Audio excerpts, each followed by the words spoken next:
నమస్తే, welcome to Telugu 360. మనతోని Sitaphal Mandi corporator Hema Shyamal garu అయితే ఉన్నారు. క్లియర్గా ఒకసారి తెలుసుకునే ప్రయత్నం అయితే చేద్దాము. మేడం, ఎలా చూస్తూ ఉన్నారు? జిహెచ్ఎంసీ పరిధిలో కేసీఆర్ కట్అవుట్లు పెట్టినా కానీ ఓర్వంతరంగా తీసేస్తా ఉన్నారు. ఇది ఎలా చూస్తూ ఉన్నారు? నిజంగా ఇదైతే చిల్లర రాజకీయమే అండి. ఇప్పుడు దాకా 10 సంవత్సరాలు బీఆర్ఎస్ ఉన్నప్పుడు కూడా కాంగ్రెస్ ఫ్లెక్సీలు కానీ, బీజేపీ ఫ్లెక్సీలు కానీ ఎన్నో పెట్టారు. కానీ ఎప్పుడు కూడా బీఆర్ఎస్ ఇట్లాంటి చర్యలకు పాల్పడలేదు. అండ్ ఈరోజు క్లియర్గా వాళ్ళకి తెలుసు కేసీఆర్ గారి పుట్టినరోజు భవన్ చుట్టుపక్కల కానీ తెలంగాణ రాష్ట్రంలో ఘనంగా సెలబ్రేట్ చేసుకుంటారని.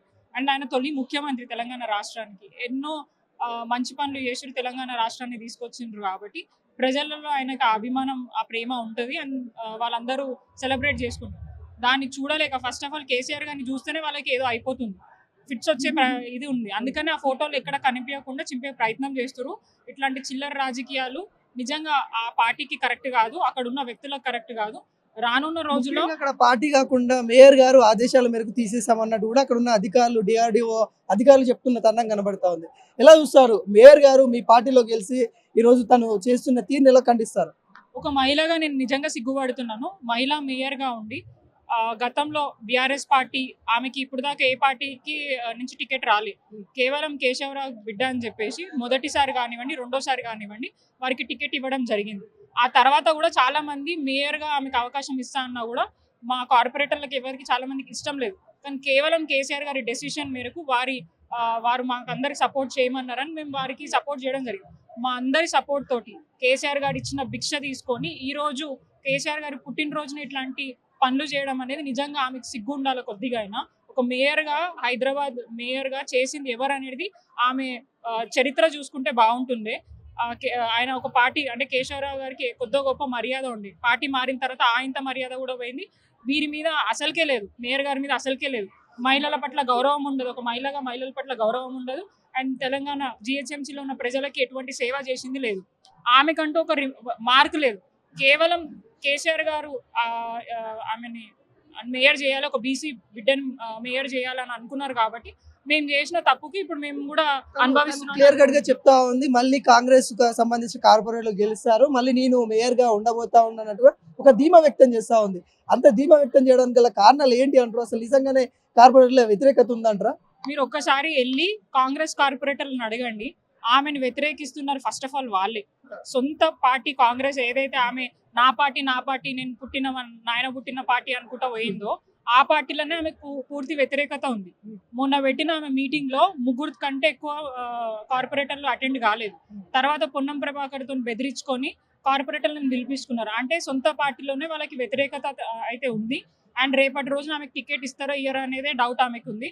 కానీ ఏదో ఇట్లా ఏమంటారు చెప్పుకునే ప్రయత్నం చేస్తుంది. కానీ ఆమెకైతే నెక్స్ట్ అవకాశం లేదు. ఒకవేళ వస్తే ఖచ్చితంగా మా కేటీఆర్ గారు అన్నట్టు ఆమె ఎక్కడ పోటీ చేస్తే అక్కడ మేము చాలా మంది పోటీ చేసి ఆమెను ఓడగొట్టడానికి సిద్ధంగా ఉన్నాం. హైదరాబాద్ ని ప్రపంచ పటంలో పెడతాము మేము ఖచ్చితంగా, అందుకే మాకు ఓట్లు కూడా వస్తాయి, మూసిని ప్రక్షాళన చేయబోతా ఉన్నాము, అనేక పనులు చెప్తా ఉంది. హైడ్రా కానీ ఇవన్నీ చేస్తున్న పనులు గర్వంగా చెప్తా ఉన్నారు. ఇవేళ చూస్తా ఉన్నారు. అంటే వాళ్ళకి చెప్పడానికే టైం సరిపోయింది కానీ చేయడానికి టైం సరిపోతలేదు. అది మాత్రం క్లియర్ గా కనిపిస్తుంది. 1 ఇయర్ అయింది. 1 ఇయర్ నుంచి వాళ్ళు చేసిన అభివృద్ధి ఏందో మేయర్ గారు మాకు చూపిస్తే బాగుంటది. గతంలో కేసీఆర్ గారు కానీ అండ్ కేటీఆర్ గారు హైదరాబాద్ నగరంలో ఏదైతే అభివృద్ధి చేసారో దానికి మాత్రమే శంకుస్థాపన చేసుకుంటా, రిబ్బన్లు కట్ చేసుకుంటా కాంగ్రెస్ ప్రభుత్వ హయాంలో ఇవన్నీ అభివృద్ధి చేసిరు అని అంటున్నారు. 1 ఇయర్ లో ఏం కట్టిండ్రో అనేది మేయర్ గారు చూపిస్తే బాగుంటుందని నేను అంటున్నా. అంటే అసలు నేను చెప్తున్నా కదా, వాళ్ళ పని తక్కువ, పబ్లిసిటీ పీక్స్ లో ఉంది వాళ్ళది.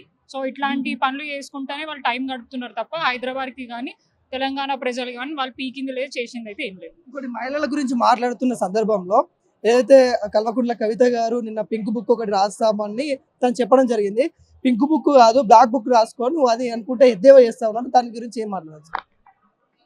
మేము కాదు యాక్చువల్ గా చెప్పాల్సింది, తెలంగాణ ప్రజలే వాళ్ళకి బుద్ధి చెప్తారు. మేము ఎన్ని రాసుకున్నా మేము అన్ని నోట్ చేసుకుంటున్నాం డెఫినెట్ గా. ఆ బుక్ ఈ బుక్ కాదు, ఎవరెవరు ఏమేమి చేస్తున్నారో ఏం కథలు పడుతున్నారు అనేది మేము క్లియర్ గా దాని అబ్జర్వేషన్ లో ఉన్నారు. డెఫినెట్ గా రానున్న రోజుల్లో తెలంగాణ ప్రజలే వాళ్ళకి బుద్ధి చెప్తారు. అండ్ వీళ్ళు మాట్లాడిన మాటలు ఏవైతే ఉన్నాయో అవన్నీ కూడా మేము రీప్లే చేసి చూపిస్తాం. వాళ్ళు ఇప్పుడు ఏదైతే ఎగురుతున్నారు కదా ఆ గాలి కూడా తీసి మేము తర్వాత వాళ్ళని కూసబెడతాం. ఒక క్వశ్చన్, కేసీఆర్ గారు ఇప్పటికైనా బయటకు వస్తారని చాలా మంది అనుకున్నారు. హైడ్రా జరిగినప్పుడు కావచ్చు, మూసి జరిగినప్పుడు కావచ్చు, అనేక సందర్భాల్లో బయటకు వస్తారు అనుకున్నాం. ఈ రోజు తన పుట్టినరోజు అయినా బయటకు వస్తారు అనుకున్నాం, కానీ రావట్లేదు. ఎప్పుడు వస్తారు ఏంది అనేది కూడా చాలా మంది వెయిట్ చేస్తున్నారు. ఏం చెప్పాలి? కేసీఆర్ గారికి ఎప్పుడు బయటికి రావాలో ఎప్పుడు ఏం చేయాలనేది ఆయనకి తెలుసు. సో మీరు పిలిచినప్పుడు రావాల్సిన అవసరం లేదు. ఎందుకంటే మీరు కూర్చోబెట్టారు కాబట్టి ఆయన అక్కడ కూర్చున్నాడు. మీరు పిలిచినప్పుడు డెఫినెట్ గా మీకు ఎప్పుడైనా ఇబ్బందులు ఉంటే డెఫినెట్ గా కేసీఆర్ గారు వస్తారు. అండ్ కేసీఆర్ గారు పంపించిన సైనికులుగా మేము అందరం తెలంగాణ ప్రజలకి ఉన్నాము. డెఫినెట్ గా వాళ్ళకి సపోర్ట్ చేస్తాం, వాళ్ళకి ఎక్కడ ఇబ్బంది కాకుండా చూసుకుంటాం. మమ్మల్ని ఎదుర్కొనే పరిస్థితి లేదు కాంగ్రెస్ వాళ్ళకి. ఇక కేసీఆర్ గారు వచ్చినప్పుడు ఏం ఎదుర్కొంటారు? ఆయన ఒక స్టెప్ బయట వేస్తే వచ్చే గాలితోనే వాళ్ళందరూ ఎగిరిపోతారు. కేసీఆర్ గారు ఫామ్ హౌస్ లో ఉండి మద్యం తాగుతా ఉన్నారు, ఒక తాగుబోతు లెక్క అని చూపించే ప్రయత్నం అయితే చేస్తా ఉన్నారు. ఎలా చెప్తారు?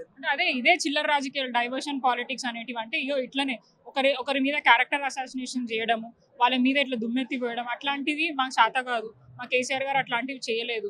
నువ్వు ఒక దొంగవి, డైరెక్ట్ గా మీడియాకి దొరికిన దొంగవి.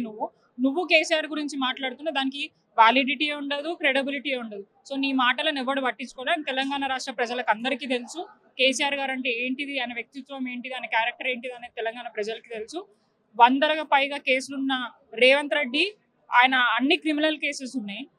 అండ్ కేసీఆర్ గారి మీద కేసెస్ ఉండొచ్చు. ఆ కేసెస్ అన్ని తెలంగాణ ప్రజల గురించి, తెలంగాణ రాష్ట్రం గురించి పోరాడిన కేసెస్ మాత్రమే ఉన్నాయి. సో ఒక క్రిమినల్ మాట్లాడుతున్న మాటలకి ఎటువంటి వ్యాలిడిటీ ఉంటే దాన్ని మేము పట్టించుకోవాల్సిన అవసరం కూడా మాకు లేదు.